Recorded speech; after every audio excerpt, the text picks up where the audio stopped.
प्रिय विद्यार्थियों, हिंदी क्लासेज में आपका स्वागत है। हम आपकी पाठ्य पुस्तक सारांश का पहला पाठ चिरमहान के मौखिक अभ्यास प्रश्न पढ़ चुके हैं। आज हम पढ़ेंगे लिखित अभ्यास प्रश्न। आज हम लिखित अभ्यास प्रश्नों का अध्ययन करेंगे। सबसे पहले हम पढ़ेंगे पहला प्रश्न। सबसे लिखित अभ्यास का पहला प्रश्न है, कवि प्रभु से क्या क्या मांगना चाहता है।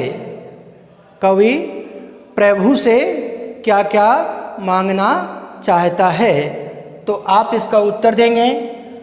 कवि प्रभु से मानव का कल्याण, सभी मनुष्यों में परस्पर मेल तथा मनुष्य मात्र की रक्षा करने की शक्ति का अमरदान मांगना चाहता है।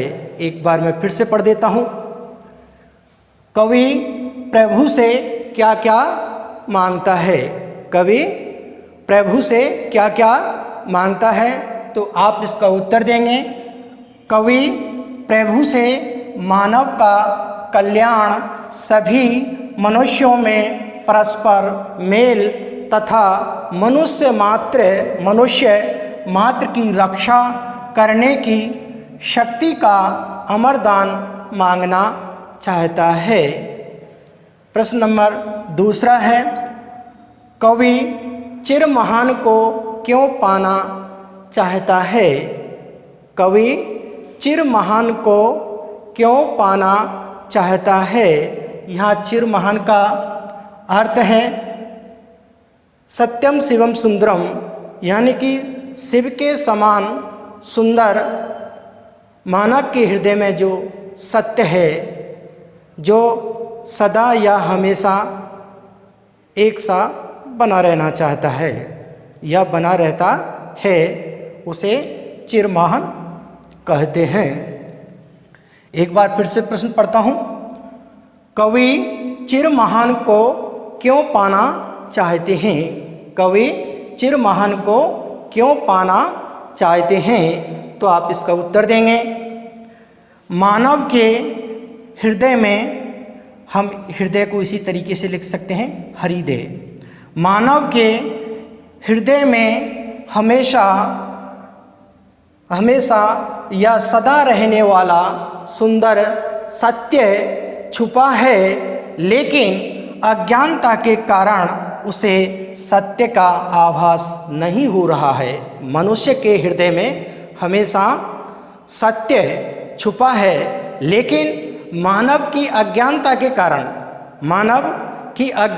कारण उसे इस जो सत्य इसके हृदय में छुपा हुआ है, उसका आभास नहीं हो रहा है।